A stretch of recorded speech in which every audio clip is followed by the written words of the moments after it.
मंडळी, एका कुकरमध्ये 4 ते 5 चमचे तेल टाकून घेतलं. त्यामध्ये जिरे टाकून घ्यायचे आणि 6 बटाटे इथे चिरून टाकलेले आहेत. त्यानंतर आहे ते थोडंसं बीट टाकलेलं आहे. टोमॅटो टाकून घ्यायचे आहे 4 ते 5 कट करून. त्यानंतर पावभाजी मसाला घालून घ्यायचा आहे. फ्लावर टाकायचा, कोथिंबीर वरून टाकून घ्यायची, चवीपुरतं मीठ घालायचं आहे आणि छान असं मिक्स करून घ्यायचं आहे. काश्मीरी पावडर सुद्धा टाका आणि त्यानंतर 2 ते 3 चमचे बटर टाकलेलं आहे. त्यानंतर 2 ग्लास पाणी टाकून यामध्ये 2 ते 3 शिट्ट्या करून घेतलेल्या आहे. छान भाजी शिजलेली आहे. मॅशरच्या सहाय्याने मॅश करून घेतल्यानंतर एका कढईमध्ये 2 ते 3 चमचे तेल टाकून घ्यायचं, बटर टाकायचं आहे आणि शिमला मिरची 3 इथं कट करून घेतलेले आहेत.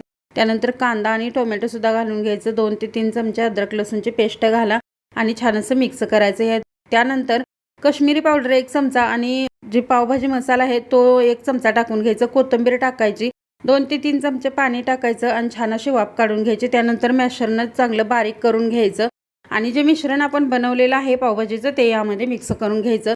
परंतु कढई इथं लहान पडल्यामुळे मी टोपामध्ये हे मिश्रण ट्रान्सफर केलेलं आहे. त्यावरती कसुरी मेथी आणि कोथिंबीर घाला. छान अशी 5 ते 6 मिनिट छान उकळी काढून घ्या. बटर घाला वरून. तर हे प्रमाण जे आहे ते 9 ते 10 लोकांसाठी आहे. खूप छान अशी पावभाजी तयार झालेली आहे. नक्की एकदा ट्राय करा आणि कमेंट करून सांगायला विसरू नका.